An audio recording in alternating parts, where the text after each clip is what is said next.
This is not a normal election. That's Charlie Sykes. You might know him. He's a conservative. I mean, a real conservative who's joining the chorus of Republicans saying, the happened. They want to do things like no more cows and no windows in buildings. They have some wonderful plans for this country. As you probably know, this race is tight, to which I can only attribute to these two certainties. America is an intellectual wasteland destined to be run by a minority of dim-witted Walmart greeters with a psychopathic, malignant narcissist in command. And two, well, after one, does anything else matter?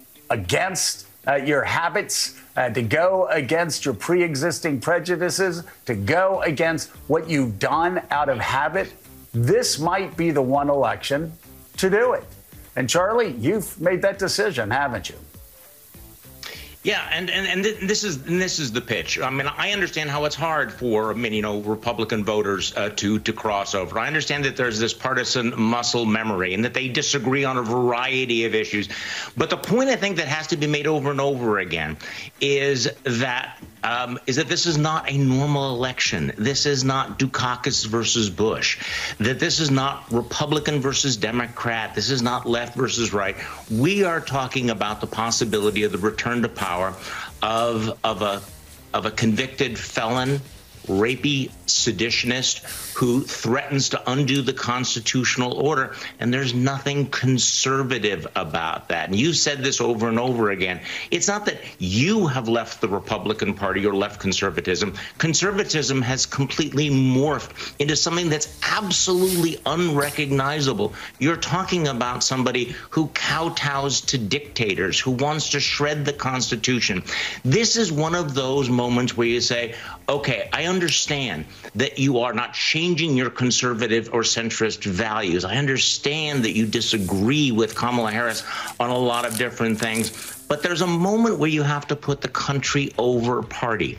And I think that one of the closing arguments, one of the most powerful closing arguments that Kamala Harris has is to say, look at the people who have been the Republican Party, who have been conservative leaders, whether it's Mike Pence or whether it's Dick Cheney or whether it's, Liz Cheney herself, former Attorney General Alberto Gonzales, all of these people who are looking at the Republican Party under Donald Trump and saying, this is not who we are, as well as all of the people who worked with Donald Trump, who were in his cabinet, who were in his White House, who are saying, we saw him up close. The man is not fit for another term in office. So I think that the task is to convince Republicans who go, well, I disagree with her on this. I disagree with her on abortion. I disagree with her on immigration. I disagree with her on transgender issues. I disagree with her on tax policy. But that is ultimately not what this election is about. And it's not just the risk of Donald Trump. I also think it's the question of, do you really want to put America through this? Do you really want 4 more years of this? Do you really want someone back in power who has made it absolutely clear that he is off the charts of the normal American political difference? And again, it's a small number of voters, but I think that the Harris campaign has made a very concerted effort to create a big tent in places here like in Wisconsin, bringing Liz Cheney to Ripon, Wisconsin, the birthplace of the Republican Party, and saying this is not the normal partisan choice. You now have permission to do something that you probably would have thought unthinkable a few months ago. See, that guy is the Republican I knew growing up as a kid. I mean, I hated him then, but as I got older, I understood them. And today, I empathize with them. I mean, everyone goes through a period where they hate taxes and ask, can we do better? And the answer is always yes. But the next question reveals the cut where we become divided. How do we get it done? The populist approach by birds like Trump is to blame the poor and minorities for always having their hands out, despite the fact that they're the backbone to our economic growth. And then they blame immigrants. Give me you're tired and you're poor who can stand on their own 2 feet and who will not become a public charge. In my state, California, these immigrants who came here with nothing have done immeasurable good, making our state the 5th largest economy in the world. There's no question about it. And then the other is having to register voters, because they're taking these people who can't speak English, who don't even know what this country is, and they're registering them and trying to get them out to vote. You see, immigrants are different than citizens because the vast majority, they come here with aspirations and dreams that get the rest of us off our asses to either help them or compete with them for the views about what this country can become. They commit fewer crimes proportionally, and they really love America, something I've been struggling with since Trump. That said, hardcore conservatives like Liz Cheney and Charlie Sykes, as well as many others, including former Trump supporters, well, they're coming around. Not to the Democratic Party necessarily, but to a common ground. I say this to my Republican colleagues who are defending the indefensible. There will come a day when Donald Trump is gone, but your dishonor will remain. And that common ground is this. Freedom isn't a day at the beach. It's hard, like teaching science to Dairy Queen. This earth warming and carbon is actually healthy for us. It helps us to feed people. It helps keep people alive. How do you like your irony? Well, a huge swath of idiots like Marjorie Taylor Greene, Rudy Giuliani, Jim Jordan, Matt Gaetz, Rand Paul, Ted Cruz, Lil Marco, Mitch McConnell, and more, they all tucked back their jump and bent over for Captain Man-Titties. While they were doing this one knucklehead may have saved the nation. What did he ask you? What did he say to you when he came on the line? I picked up the phone and the president asked me where I was on the electoral count that would take place that day.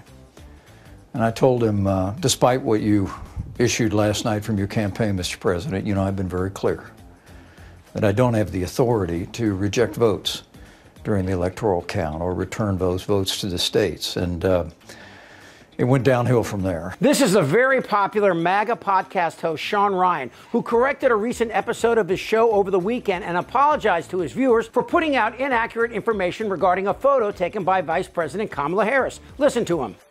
I have to set the record straight on something. There was some misinformation put out on my podcast, The Sean Ryan Show, in regards to the Hurricane Helene episode. And I need to set the record straight on that. It was put out on the podcast that Vice President Harris went to North Carolina to pose on a C-17, that's a cargo plane full of supplies that were never intended to reach the hurricane victims. That's how it was put out on the podcast.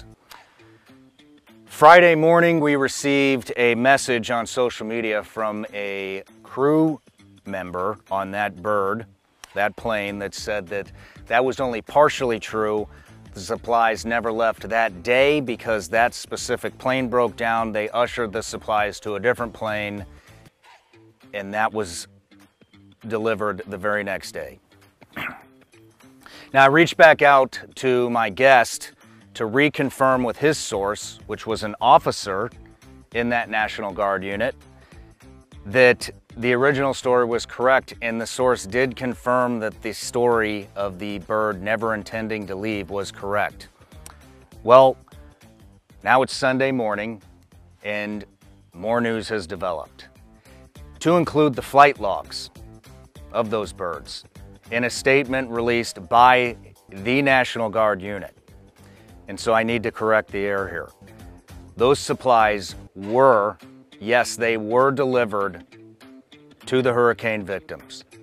And I want to say something. You know, we live in a time where I think a lot of people are getting information from podcasts because they don't believe the mainstream media. And I'm one of them. But if we put out misinformation, guess what? We're no better than the mainstream. And so that's something you guys need to think about. That's great news, but a deep dive into his podcast, along with his big buddy Joe Rogan, reveals that they've been doing this for a long time and most probably will continue with their dishonesty or laziness. And by that I mean they'll lie about Biden and Harris and ignore the volume of lies coming from Trump. I don't know why they do this or why Ryan felt he needed to correct this one this time, but I'm hopeful he's beginning to understand, but I'm not holding my breath. Again, I find it ironic that he criticizes the mainstream media, which I do daily as well, and then criticize this podcast too. Remember that phrase, don't kill the messenger? Well, that's cool, because I don't want to kill anyone. But when the messenger is a lying sociopath, a cognitively declining puddle of spunk whose aim is to hurt women, immigrants, and free thinkers, well, what do you do then? Well, it's pretty clear if you ask me. It's time to flush the toilet that is MAGA. And after we defeat Trump, we need to remember the Liz Cheneys, the Charlie Sykes, and even this Sean Ryan. Because in the end, we will need each other. But we don't need this. Eating the dogs. I'm ready. Let's go. Goddamn right. This isn't their Republican Party anymore. Trust me. Shut the fuck up, Dan. Who's with me? Oh, yeah, the lie. Indictable. Out of sheer morbid curiosity, I'm allowing this freak show to continue. I don't want to talk about this stuff. Am I wrong? Yes. Tick-tock. You're in a lot of trouble, Donnie. I think he's crazy. I'm Chip Franklin.